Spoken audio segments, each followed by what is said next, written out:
প্রিয়তমা স্ত্রীর জন্মদিন আর ওই দিন তাকে সারপ্রাইজ করার জন্য কেক থাকবে না তা কি হয়।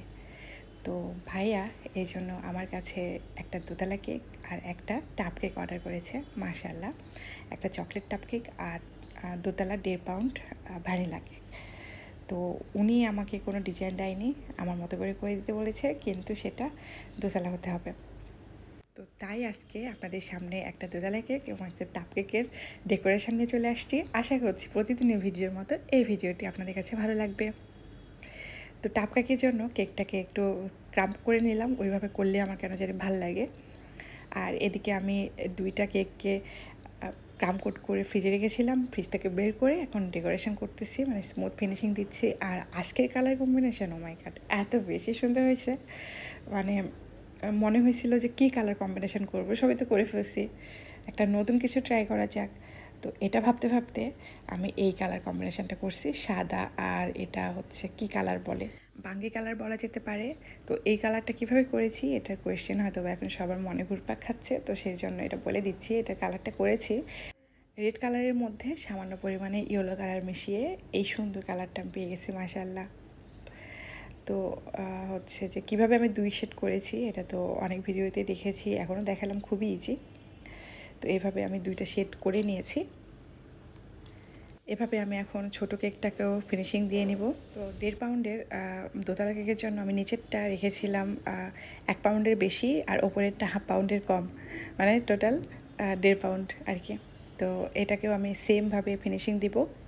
আর এর ফাঁকে বলে দিতে চাই, ঈদের পরপরই কিন্তু আমাদের পেজ থেকে বেকিং কোর্স করানো হবে ফার্স্ট টাইমের মতো। সবার অনুরোধেই আসলে এই ক্লাসটা অ্যারেঞ্জ করা হয়েছে। ইনশাল্লাহ ঈদের পরপরই ডেট জানিয়ে দিব গ্রুপে। যারা ক্লাস করতে চাচ্ছেন কিন্তু এখনও রেজিস্ট্রেশন করেননি, তারা জলদি জলদি করে রেজিস্ট্রেশন করে ফেলুন। আর রেজিস্ট্রেশন করার নিয়ম হচ্ছে ক্লাস ফিটা অগ্রিম পেমেন্ট করে দিতে হবে বিকাশ বা নগদের মাধ্যমে। তারপরে পেমেন্ট পেলে আমরা একটা সিক্রেট গ্রুপে আপনাকে অ্যাড করে নেব, আর সেই সিক্রেট গ্রুপেই কিন্তু লাইভে ক্লাসগুলো নেওয়া হবে। কেকের একদম বেসিক থেকে শুরু করা হবে, একদম মানে যারা নতুন তাদের জন্যই এই ক্লাসটি আসলে মূলত। আর যারা কিছু কিছু জানেন কিন্তু আরও পারফেক্ট হতে চান, তারাও এই ক্লাসে জয়েন হতে পারবেন। তো এর ফাঁকে আমি দোতলা করে ফেলেছি, একটা কেকের মধ্যে আর একটা বসিয়ে দিয়েছি, আর এখন একটা বর্ডার করে নিচ্ছি। আর বর্ডারটা এত বেশি সুন্দর হচ্ছিল, জাস্ট গলার হারের মতো লাগতেছিল। দেখছেন কত বেশি মানে সিম্পল বাট এলিগেন্ট লাগতেছিল কালার কম্বিনেশান। আর এখন একটা ছোট্ট স্টার নজেল দিয়ে এই দোতলা কেকের গায়ে, মানে উপর থেকে শুরু করে নিচ পর্যন্ত জাস্ট রোজেট বানাই দিব, ছোট্ট ছোট্ট অনেকগুলো। এই কেকগুলোর ডিজাইন কিন্তু বড় কেকের মধ্যে করলে বেশি ভাল লাগে মূলত, তবে এখন কাস্টমারদের আবদার থাকে কী করব, আমি ছোট কেকগুলোর মধ্যেই এই ডিজাইনগুলো করে দেওয়ার ট্রাই করি। আর যেহেতু আসলে একটু মানে কাস্টমার আমার নিজের ওপরে ছেড়ে দিয়েছিলেন, সেহেতু আমি একটু মানে আনকমন করে দেওয়ার চেষ্টা করেছি। আর হচ্ছে যেহেতু প্রিয়তমা বইয়ের জন্মদিন, এই জন্য আমি একটু কালারফুলি করার চেষ্টা করেছি। মাশাআল্লাহ, এটা সবার অনেক বেশি পছন্দের ছিল কেকটা। আর এটা কিন্তু রিপিট কাস্টমারের অর্ডার ছিল, মাশাআল্লাহ। আর পরবর্তীতে আমার আপুর সাথেও কথা হয়, আপু ওই কেকটা অনেক বেশি মানে পছন্দ করেছিলেন। মানে লুকিং প্লাস টেস্ট সব কিছুই ভালো ছিল। আর হচ্ছে সব কিছু জানার পর আমার মনে হলো আপু অনেক বেশি লাকি মাশাআল্লাহ, কারণ ভাইয়া ওনাকে অনেক বেশি ভালোবাসে, আমার যা মনে হইলো। তো এটাই ছিল কেকটার ফাইনাল লুক।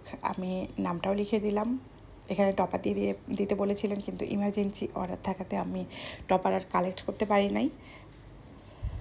আর এখন কাপ কেকটা কীভাবে রেডি করেছি সেটাও কিন্তু আপনার সাথে শেয়ার করে ফেলছি। তো প্রথমে ক্রাম্প করে রাখা কেকগুলো এভাবে আমি একটা লেয়ার দিয়ে দিলাম, তার মধ্যে এটা এখন চকলেট ক্রিম দিয়ে দিলাম। এই চকলেট ক্রিমটা বানাইছি ক্রিমের সাথে অনেকগুলো চকলেট গানাশ মিশিয়ে, তার মধ্যে আবার গানাশ দিয়ে দিলাম ঢেলে অনেকগুলো।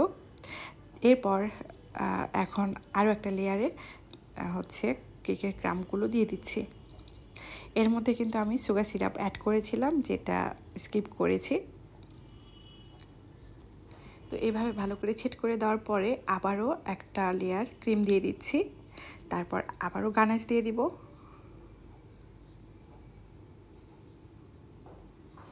মানে এত বেশি চকলেটই ছিল এই টাপ কেকটা, আমি আমার ইচ্ছে মতো এখানে গানাশ ক্রিম ব্যবহার করে ফেলছি, কারণ মনে হয়েছিল যে মানে প্রথমবার যেহেতু আপু চকলেট কেক খাবে, একটু টেস্টি করে, আরও মানে যত বেশি টেস্টি করা যায়। তো এটার মধ্যে আমি কিছু চকলেট চিপসও অ্যাড করে ফেলছি।